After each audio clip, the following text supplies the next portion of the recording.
안녕하세요. 오늘도 사연살롱을 찾아주셔서 감사합니다. 저는 남편과 사별한 지 3년 된 여성이에요. 여러분은 배우자에 대해 얼마나 알고 계세요? 저는 남편과 17년을 살았지만 이번에야 남편의 새로운 면모를 알게 되었어요. 그것도 남편이 세상을 떠나고 3년이나 지난 시점에 말이죠. 사실 저희 부부는 남편이 세상을 떠나기 몇 년 전부터 각방을 쓸 만큼 사이가 좋지 않았어요. 아이들이 아니었다면 진작에 이혼했어도 이상하지 않을 만큼 불신이 가득했고 서로에 대해 기대하는 마음조차 없었으니까요. 그런데 뒤늦게 남편의 진심을 알고는 주저앉아 오열할 수밖에 없었습니다. 남편한테 미안하고 그 사람이 너무 가엾게 느껴졌거든요. 이곳에 남편과의 결혼 생활을 털어놓는 건 저처럼 후회하는 분들이 없길 바라는 마음 때문이에요. 가장 잘 안다고 생각했던 사람의 진심을 있는 그대로 바라봐주지 못했던 저의 참여록일 수도 있겠지만 아무쪼록 여러분들께서 제 사연을 통해 반면교사 하시기를 바라는 마음입니다. 저는 한부모 가정에서 자랐어요. 고등학교에 들어가던 해 부모님이 이혼을 하셨거든요. 사춘기 때 부모의 이혼은 자녀들에게 많은 영향을 끼친다고 하는데 솔직히 저는 엄마가 이혼을 선택한 건 정말 잘한 일이라고 생각해요. 저희 엄마는 형제 많은 집 맏며느리로 시집와 정말 고생을 많이 하셨어요. 괴팍한 시부모에 툭하면 사고치는 시동생들과 여우 같은 시누이들까지 정말 전생에 무슨 악연으로 만나게 됐나 싶은 인간들만 가득했거든요. 그중 최고의 빌런은 다름 아닌 시아버지였어요. 며느리 사랑은 시아버지라는 말이 있다지만 저희 할아버지는 조금 달랐어요. 지독해도 이렇게 지독하게 며느리 구박하는 시아버지도 없을 정도로 며느리 눈에서 눈물 빼는 기계였어요. 오히려 시어머니한테 기대서 울 정도로 엄마한테 시아버지는 저승사자 같았어요. 그런데 웃긴 건 저희 엄마를 며느리감으로 찍은 사람이 할아버지였다는 거예요. 부모 없이 친척집에 얹혀 살던 엄마는 결혼은 꿈도 안 꾸고 살고 있었는데 엄마가 일하던 인쇄소 사장님 친구였던 저희 할아버지가 당신 아들이랑 선을 보라고 권하셨고 이듬해 결혼까지 시키셨거든요. 아니, 그랬으면 특별히 잘해주지는 못해도 괴롭히지는 말아야 할 거 아니에요. 자기 손으로 데려온 며느리를 그 고생을 시키셨으니 성격 참 이상한 분이었죠. 그런데도 저희 엄마는 종종 시아버지를 그리워하세요. 저희 할아버지는 돌아가시기 2년 전부터 치매를 앓으셨는데 신기하게도 그 기간에는 저희 엄마한테 그렇게 잘해주셨다는 거예요. 어머님한테도 그렇고 당신 자식들한테도 그렇고 얼마나 선하게 구셨나 몰라. 이전과는 완전 다른 사람 같았다니까? 그런 양반이 그렇게 구박하던 나한테만큼은 세상 둘도 없이 친절하고 따뜻했었어. 치매가 아니라 사람이 개가천선한 게 아닌가 싶을 정도였지. 엄마 말로는 저희 엄마가 설거지라도 할라 치면 난리를 치면서 욕을 그렇게 퍼부으셨대요. 왜 우리 예쁜이 일 시키냐고 그러시면서요. 그리고는 방에 들어가 자고 있는 딸들을 깨워서는 설거지하라고 발길질까지 했다더군요. 하루 이틀도 아니고 그런 일들이 계속 이어지자 이후로는 할머니가 저희 엄마는 손에 물도 못 묻히게 하셨어요. 네가 이러면 집안이 시끄러워진다. 그냥 네 시아버지 모시고 근처 마실이라도 다녀와. 이거야 원 치매 걸린 남편 때문에 내가 뭔 고생인지.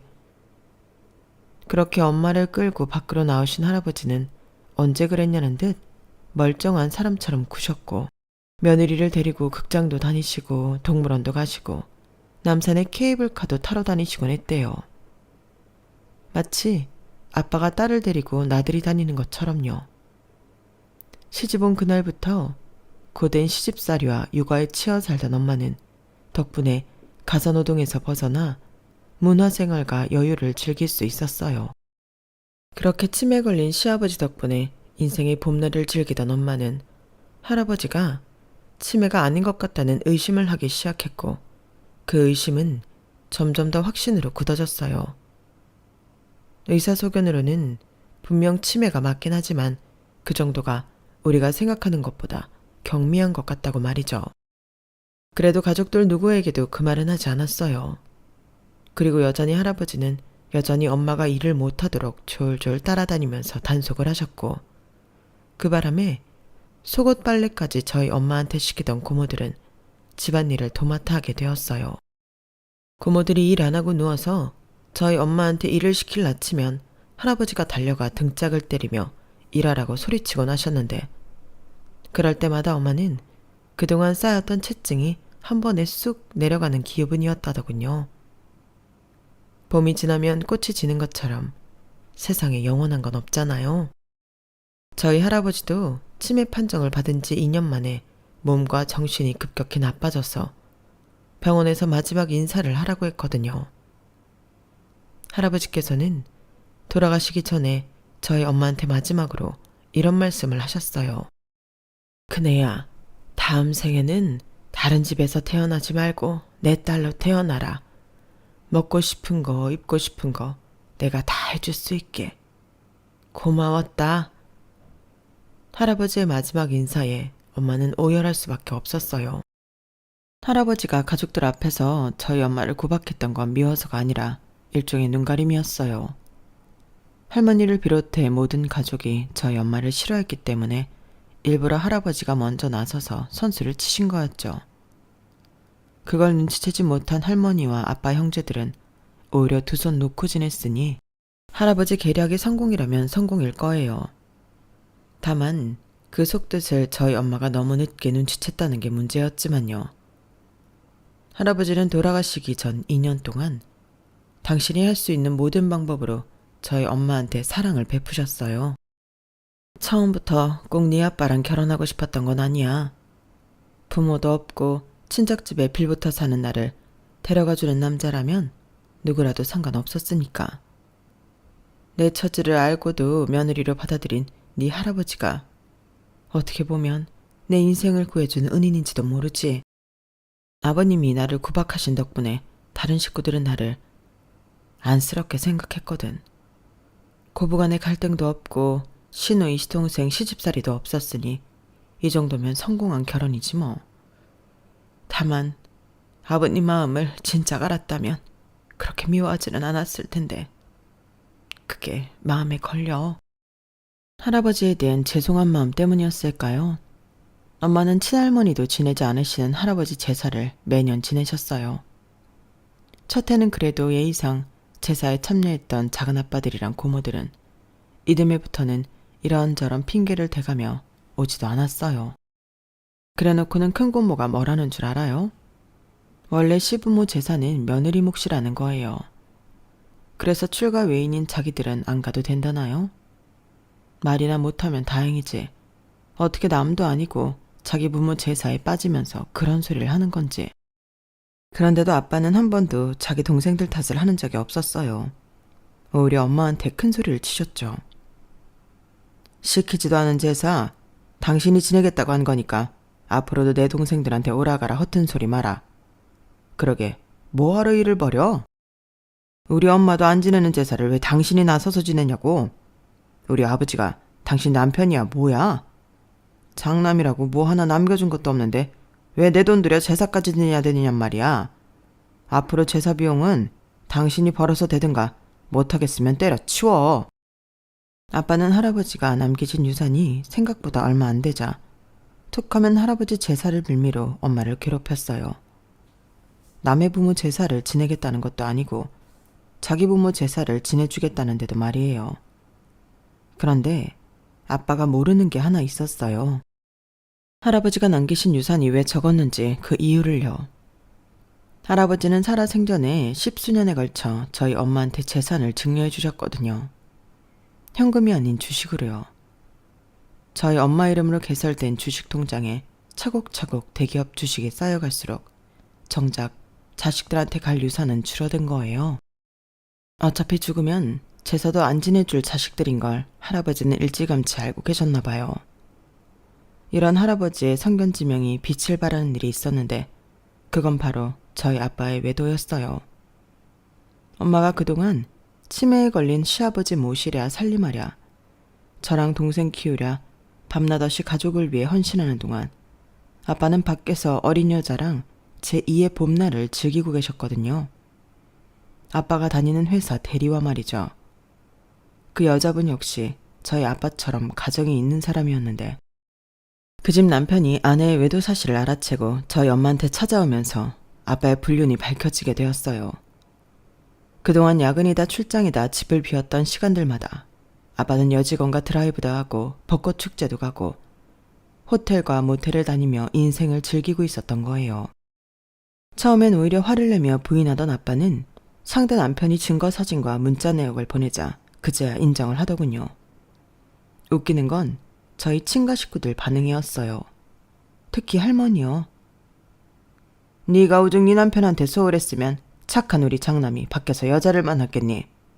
내 아들 탓만 하지 말고 네 자신도 돌아봐. 이렇게 솔직히 나도 엄마 생각엔 동감이야. 그러게 내가 뭐라 그랬어? 여자는 한갑이 넘어도 여자라고 좀 꾸미고 살라 그랬잖아. 따지고 보면 이것도 다 자업자득이야. 불과 1년 전에 고모부가 전에 사귀던 여자랑 문자 하나 했다고 사니 못 사니 난리를 쳤던 고모는 할머니와 함께 저희 엄마를 공격했어요.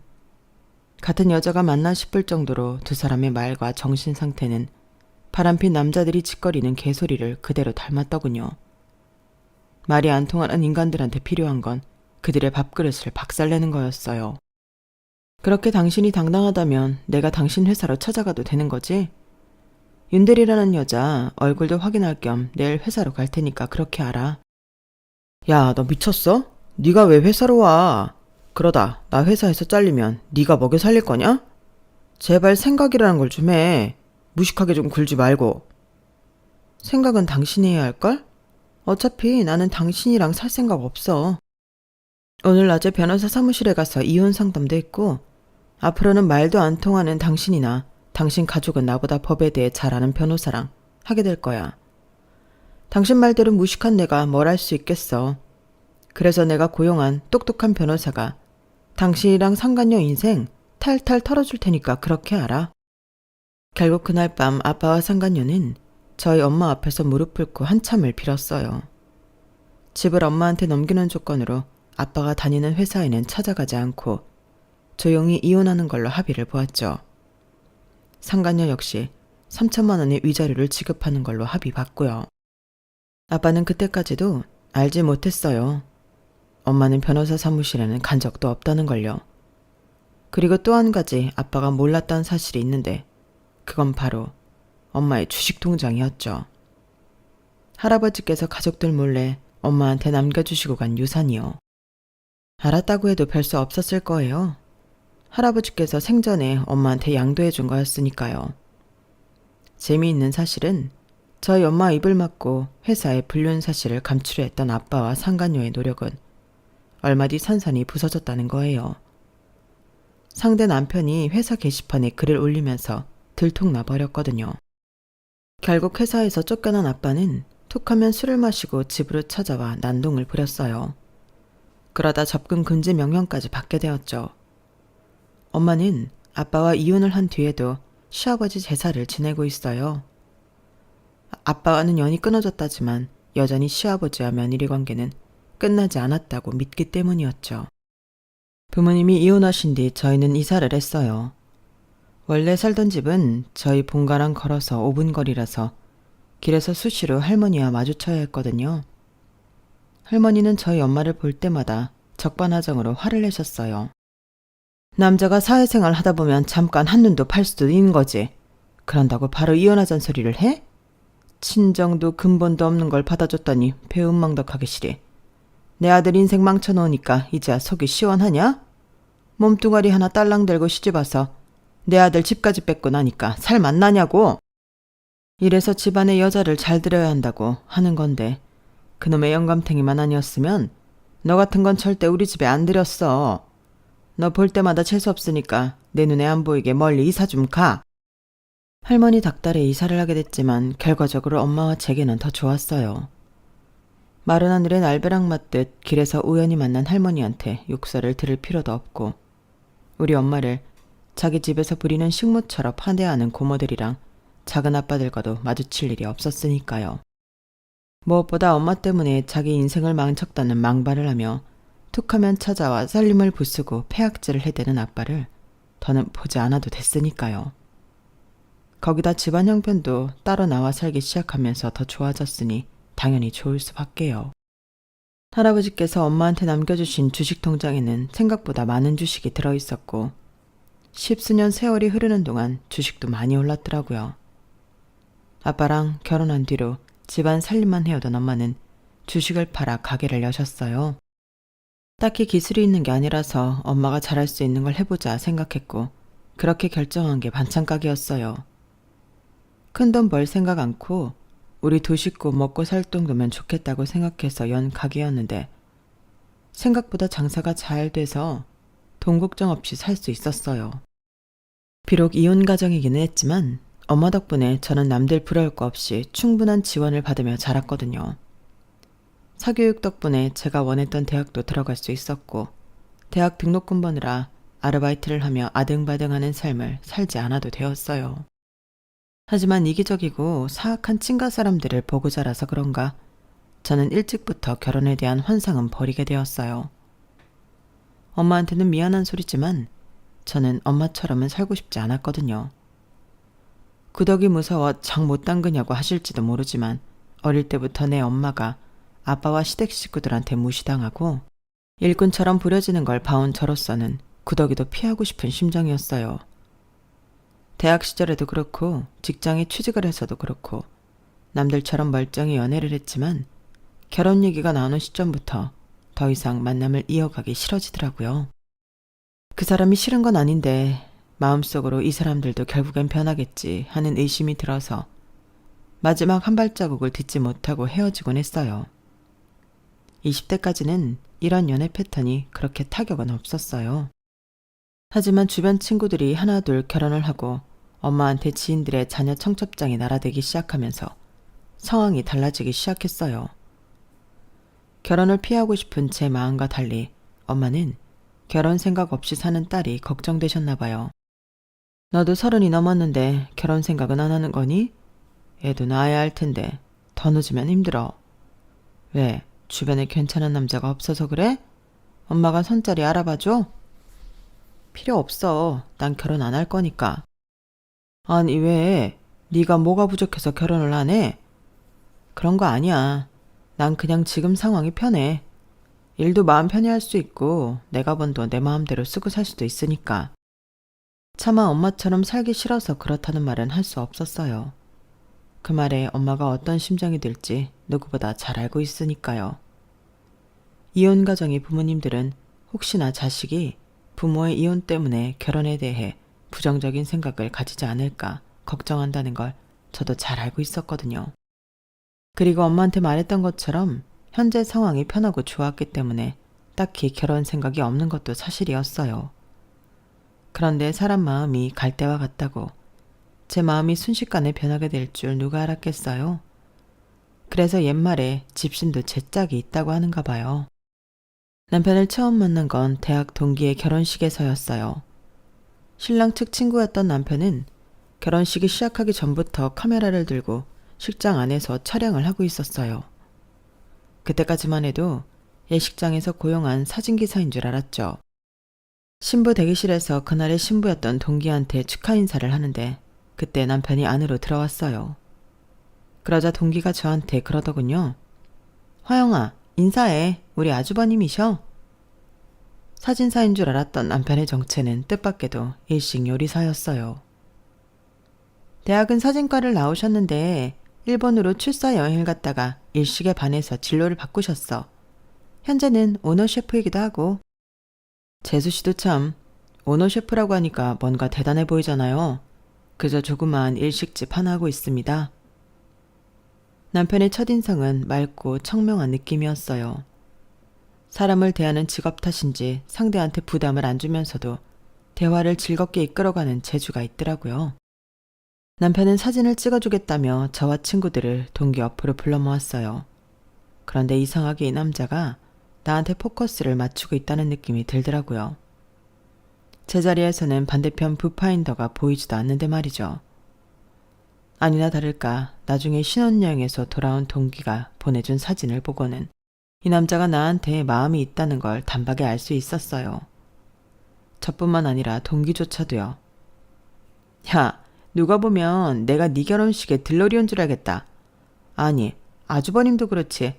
어떻게 내 결혼식에서 네 화보 촬영을 할 수가 있냐?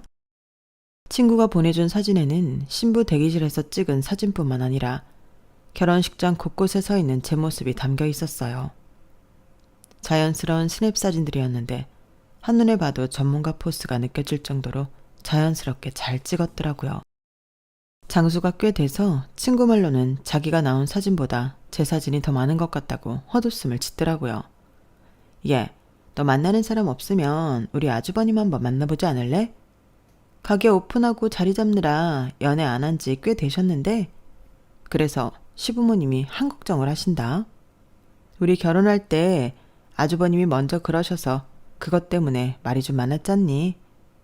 내가 우리 아주버님이라서 그런 게 아니라 사람 참 좋아. 실력도 있고. 어때? 한번 만나볼래? 저 역시 남편이 첫인상도 좋고 마음에 들었기 때문에 마다할 이유가 없었어요. 둘 다 나이가 있어서 그랬는지 말이 나오자마자 만날 날을 잡기까지는 일사천리였어요. 하지만 남편이 휴무일과 제 휴무일이 달라서 시간을 잡기가 꽤 힘들더라고요. 저는 오전에 출근해 6시면 퇴근을 했지만 남편은 오전 10시에 출근해 밤 10시까지 꼬박 가게를 지켜야 했거든요. 그래서 쉬는 날 남편 가게에서 보기로 했어요. 브레이크 타임이라 둘이 조용히 얘기를 나눌 수 있었거든요. 남편 말대로 가게는 꽤 협소한 크기였어요. 오픈 주방에는 디귿자 모양으로 바가 놓여 있었고 4인용 테이블은 3개에 불과했어요. 이런 코딱지만한 가게에서 벌면 얼마나 버나 싶죠? 그래도 자랑을 좀 하자면 저희 가게 예약하는 거 꽤 힘들답니다. 월 초부터 그달 예약이 꽉 찰 정도거든요. 오늘은 화영씨 혼자 가게를 전세냈다 생각하시고 먹고 싶은 거 아무거나 주문하세요. 내가 뭐든 다 만들어 드릴게요. 요리사 유니폼을 입고 주방에 서 있는 남편은 만화 미스터 초밥왕에 나오는 고수 일식 요리사의 분위기를 물씬 풍겼어요. 그날 남편은 저를 위해 특별히 준비한 횟감으로 회부터 초밥, 튀김에 이르기까지 코스로 음식을 내주었어요. 살면서 이렇게 맛있는 초밥과 튀김은 처음이라고 느낄 정도로 정말 솜씨가 좋더라고요. 아직 사귀기로 한 것도 아닌데 이런 말하면 조금 그렇겠지만 그래도 미리 얘기하는 게 좋을 것 같아요. 저랑 사귀게 되면 남들처럼 데이트는 할 수 없을 거예요. 제가 할 수 있는 최선은 지금처럼 제 주방에서 화영 씨를 위해 음식을 만들어 드리는 정도일 테니까요. 그래도 이거 한 가지는 확실히 말할 수 있어요. 저 절대 딴 사람한테 한눈은 안 팝니다. 보시다시피 그럴 시간이 없거든요. 남편은 장난처럼 한 말이었지만 저한테는 그 말이 가장 큰 위안이 되었어요.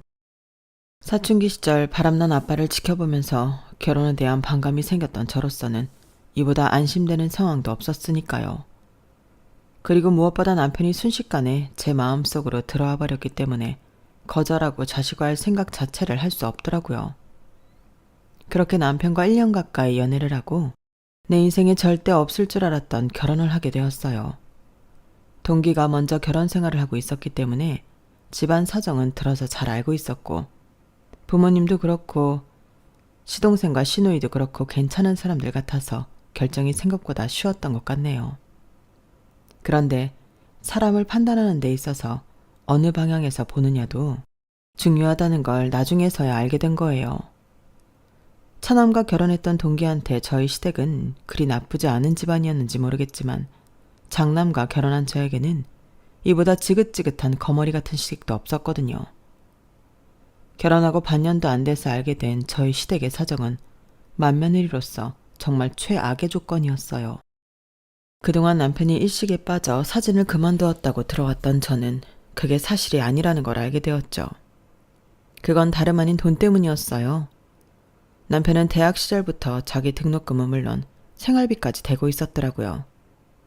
사진과 학생이라서 선배들을 따라 웨딩 촬영 보조를 뛰며 돈을 벌었고 일본으로 갔었다던 출사 여행도 알고 보니 일 때문에 갔던 거더라고요. 물론 거기서 난생 처음 값비싼 일식집을 경험하곤 일식에 매료된 건 사실이지만 사진을 그만두고 일식집에 취직해 밑바닥부터 일을 배운 건 좋아서만은 아니었어요. 당시 시동생 등록금이 모자라서 고가의 카메라를 팔고 여타 장비까지 팔아야 해서 할 수 없이 선택하게 된 거였죠. 식당에서 일해보신 분들은 아시겠지만 일도 고되고 일단 노동시간이 길잖아요. 차려 나오는 음식은 예쁜지 몰라도 주방 안에서는 주방장의 살벌한 욕설을 들으며 하루 종일 초조감이 될 때까지 일을 하게 되고요. 특히 일식 특성상 겨울에는 춥고 여름에는 찜통 같은 주방은 사람 진을 빼기 딱 좋았어요. 그 안에서 수십 년을 버틴 끝에 실장 자리까지 올랐고 또다시 남의 가게에서 수년을 버틴 덕에 가게를 열 수 있었던 거예요. 가게를 차리기까지 쉬는 날도 없이 알바까지 뛰었으니 연애는커녕 손님이 아니고서는 여자를 만나볼 시간조차 없던 거였죠. 가게 예약이 쉽지 않을 정도로 가게는 잘 됐지만 결혼할 때 보니 남편 수중에 돈은 거의 없더라고요. 그래서 신혼집을 구할 때 집은 저희 엄마가 해주셨고 살림은 남편과 제가 둘이 보태서 채웠어요. 그런데도 시아버지께서 뭘 하시는 줄 아세요? 형동이 가게야말로 화수분 아니냐. 언제고 손만 대면 돈이 나오는 화수분. 그런 가게를 가지고 있는데 집이야 며느리 네가 해오는 게 당연하지. 직장인이야 퇴직하면 그만이지만 일식 요리사는 손 떨릴 때까지 할 수 있는 거 아니냐.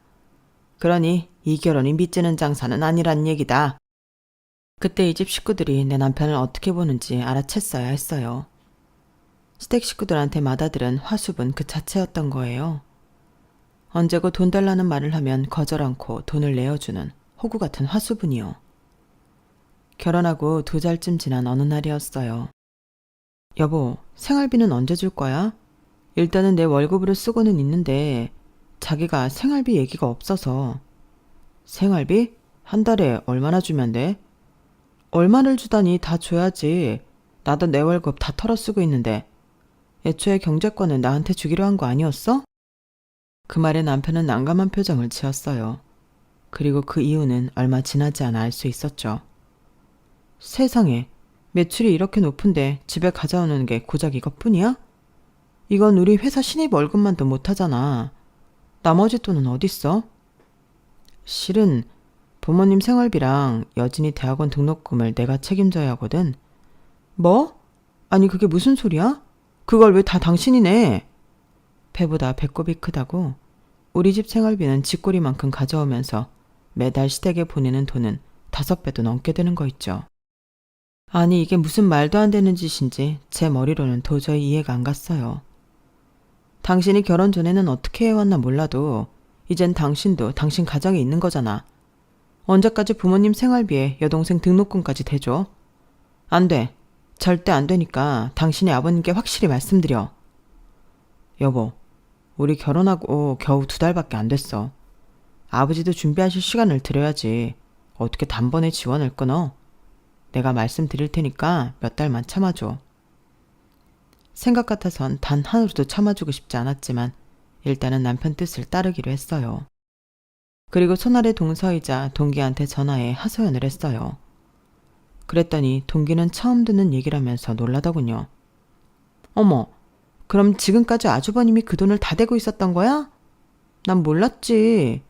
남편 말로는 자기 대학 입학했을 때 아버님이 하시던 사업이 망했다고는 했지만 지금까지 잘 살고 계신 거 보고는 그래도 벌어놓은 돈이 꽤 있었나 보다 했지 뭐.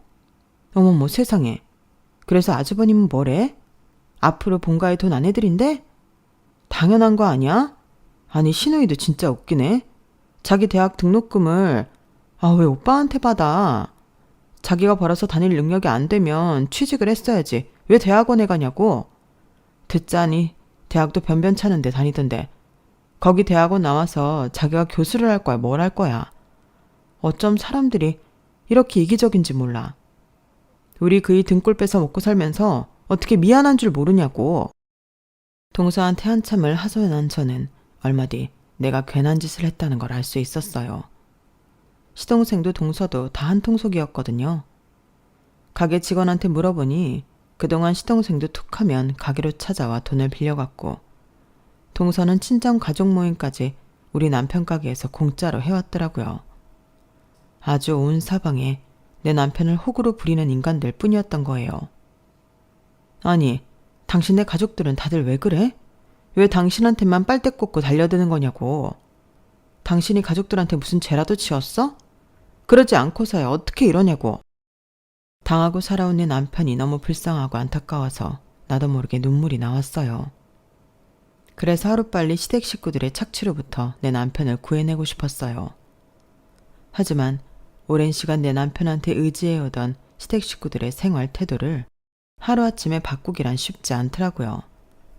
시댁 식구들과 함께 식당에서 식사할 때면 의뢰 계산서는 제 남편한테 건네고 부모님 생신 선물이나 집에 목돈 들어갈 일이 생기면 당연히 제 남편이 돈을 내야 하는 걸로 알더라고요.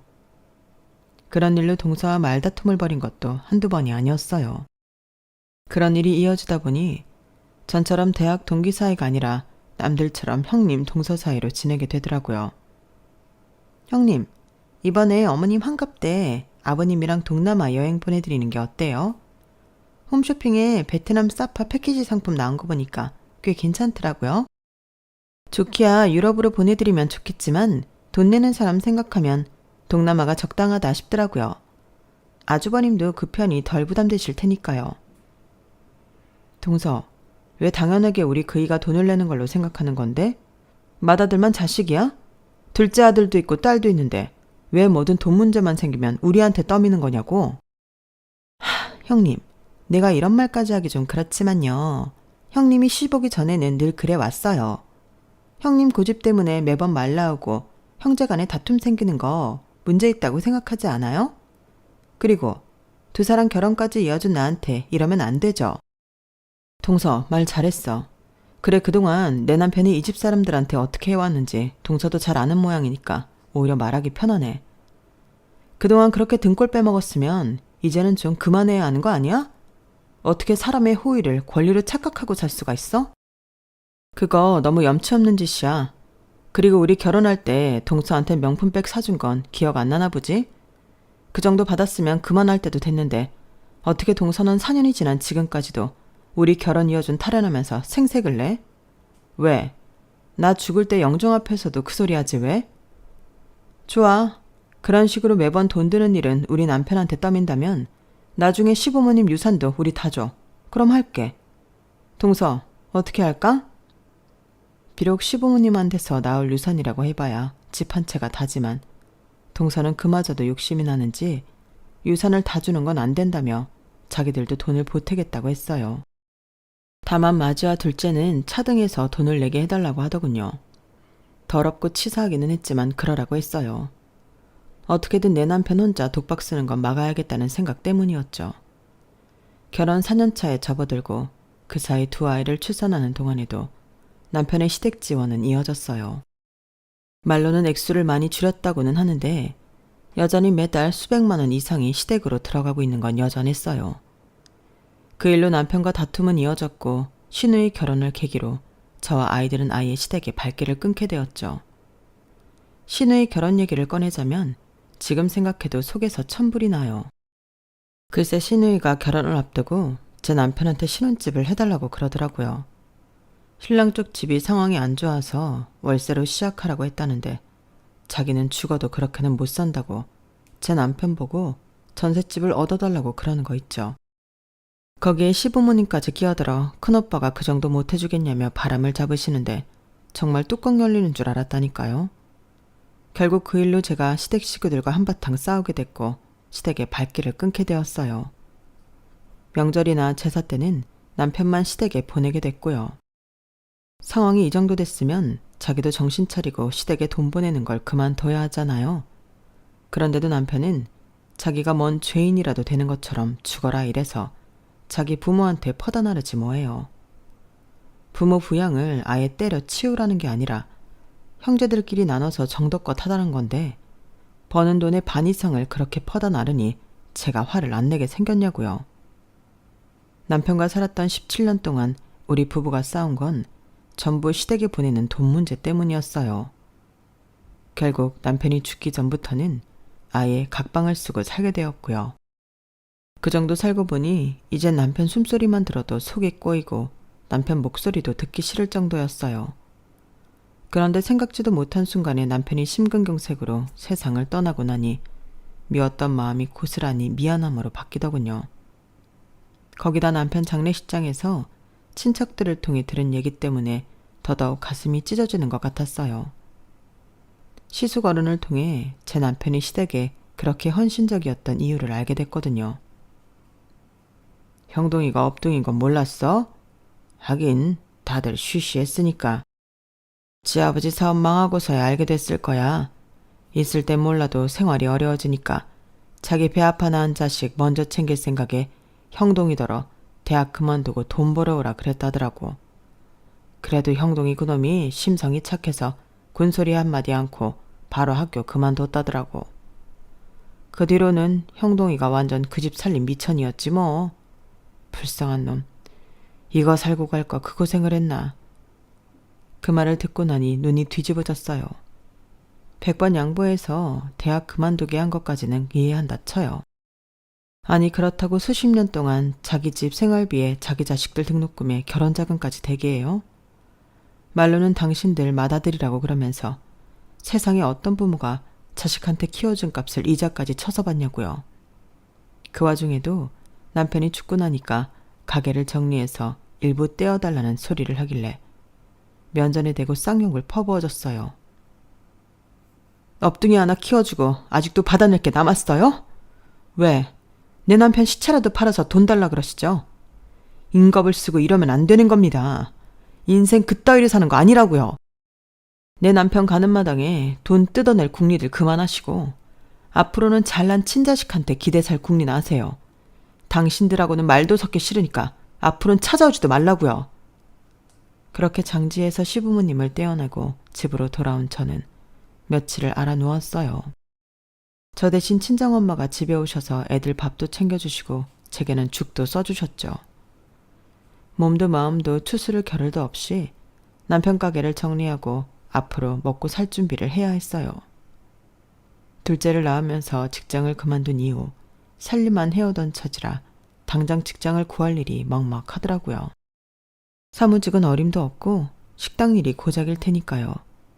그때 친정엄마가 엄마 대신 반찬 가게를 맡아서 해보지 않겠냐고 하시더라고요. 엄마는 이제 연세도 드셨고 쉬고 싶으시다고요. 안 그래도 마땅한 사람 있으면 가게 넘길까 했어. 네가 맡아서 하면 나야 좋지. 어때? 한번 해볼래? 남의 식당에 나가 일하느니 내 가게 운영하는 게 훨씬 낫겠다 싶어서 그러기로 했어요. 엄마는 따로 가게 인수 비용은 안 받겠다고 하셨지만 엄마 노후 자금인데 어떻게 그래요? 게다가 요즘은 그런 것도 다 법에 걸리는 세상이잖아요. 그래서 남편 가게 정리한 돈 중 일부를 떼어서 엄마한테 드렸어요. 사실 그 정도 털을 닦아놓은 가게라면 권리금으로 1억 이상은 들여야 하는 거였지만 그럴 처지는 못 돼서 권리금은 따로 못 드렸어요. 대신 저희 집에 들어와 사시라고 했어요. 남편 방이 비어있으니 그 방을 쓰시라고요. 엄마 집은 월세를 놓으시면 매달 용돈은 충분히 쓰실 수 있을 것 같았거든요. 그렇게 엄마랑 합가를 하게 됐고 벌써 3년이 지났네요. 그런데 그동안 남편이 쓰던 침대를 그대로 쓰시던 엄마가 허리가 아프시다며 침대를 치우겠다고 하시더라고요. 그래서 밤에 애들 오면 같이 침대를 분해해 드러내겠다고 말하곤 가게에 나와 있는데 엄마한테 전화가 온 거예요. 예, 너 잠깐 집에 좀 와야겠다. 왜요? 집에 문제 생겼어요? 글쎄 침대에서 뭐가 나왔는데 암튼 빨리 집에 좀 와. 도대체 뭐가 나왔길래 일하는 사람을 오라고 그러나 했어요. 가게는 아르바이트생한테 잠깐 맡기고 집으로 들어왔는데 엄마가 저를 끌고 허둥지둥 방으로 데려가시더라고요. 가보니 엄마가 그랬는지 침대 매트는 바닥에 놓여 있었고 침대 바지에 나무판이 살짝 들려 있더라고요. 그리고 그 안에는 가방 하나가 들어있었어요. 이 안에 뭐가 들어있었는지 아니? 금이 들어있더라고. 세상에 이게 다 얼마야? 너도 알고 있었어? 금이라니 그게 무슨 소리야. 우리 집에 그런 게 왜 있어? 너도 모르는 거라면 이 서방이 사둔 모양이다. 이 안에 든 통장을 보니까 하루도 빠짐없이 돈이 입금돼 있는데 그렇게 모은 돈으로 금을 샀나 보더라. 통장에 찍힌 계좌 내역을 봐봐. 엄마 말대로 10년 동안 매일 일정 금액 남편의 이름으로 통장에 입금됐고 그러다 한 번씩 목돈이 빠져나가곤 했어요. 이체된 곳은 금거래소였고요. 그렇게 10년을 모으고 금거래소에 이체하기를 반복했더라고요. 아마도 가방에 들어있는 골드바는 그렇게 사서 모은 것 같았어요. 정황상 매일 매출의 일부를 모았던 것 같은데 왜 이런 짓을 했는지 이유를 모르겠더라고요. 게다가 왜 하필 금을 산 건지 도통 알 수가 없어서 남편 가게에서 오래 일을 하다가 가게를 차려나간 직원한테 전화를 해봤어요. 친구들 만날 시간도 없던 남편이라서 가장 오랜 시간을 함께해온 그 직원이라면 남편에 대해 뭔가 알 것 같았거든요. 그리고 그 예감은 틀리지 않았어요. 그럼 그동안 사장님이 사모님께 얘기 안 했던 거예요? 난 당연히 알고 계신 줄 알았죠. 사실은 사장님이 결혼하고 이듬해였던가? 뜬금없이 가족들 모르게 돈 모을 방법이 뭐가 있겠냐고 그러더라고요. 사모님도 아시겠지만 사장님 부모님도 그렇고 동생들도 그렇고 다들 사장님한테 들러붙어서 돈 빼가는 귀신들이었잖아요. 그래서 제가 우스갯소리로 금덩이라도 사서 마당에 묻어놓으라고 그랬죠. 그랬더니 다음 날부터 매출의 일부를 떼어서 돈을 모으시더라고요. 손에 쥐고 있으면 부모님이 아쉬운 소리 할 때마다 돈 해드리게 될 것 같다고요. 그러면 사모님이랑 앞으로 태어날 아기는 어떻게 지키냐고. 사장님도 정말 그런다고 진짜 금덩이를 살 줄이야. 그 얘기를 듣고 나니까 하염없이 눈물이 흘렀어요. 이 남자는 도대체 왜 이렇게 바보 같았던 걸까? 이런 사람을 그동안 외롭게 했던 내 자신이 미치도록 싫었어요. 그러면서 이제야 남편의 심정이 이해가 가더라고요. 남편이 그동안 시댁에 돈을 보내고 헌신했던 건 어쩌면 외로움을 달래려는 몸부림이었다는 걸요. 적어도 식구들한테 도움이 되는 그 순간만큼은 자신이 혼자가 아닌 그들과 가족이라는 일체감을 느낄 수 있었던 게 아닌가 하고 말이에요. 돈으로 가족의 정을 사야만 했던 남편이 오늘따라 사무치게 보고 싶네요. 인생의 절반 이상을 가족들에게 헌신하고 살았던 남편이 이 방송을 들을 수는 없겠지만 그래도 제 마음이 전해지기를 바라면서 사연을 마칩니다. 지금까지 제 사연을 들어주셔서 감사합니다. 소중한 인연들과 따뜻한 마음으로 행복하시기를 바랍니다. 여러분, 사연 댓글에 응원과 현명한 조언 부탁드려요. 좋아요와 구독은 저에게 큰 힘이 됩니다. 오늘도 좋은 일 가득하세요.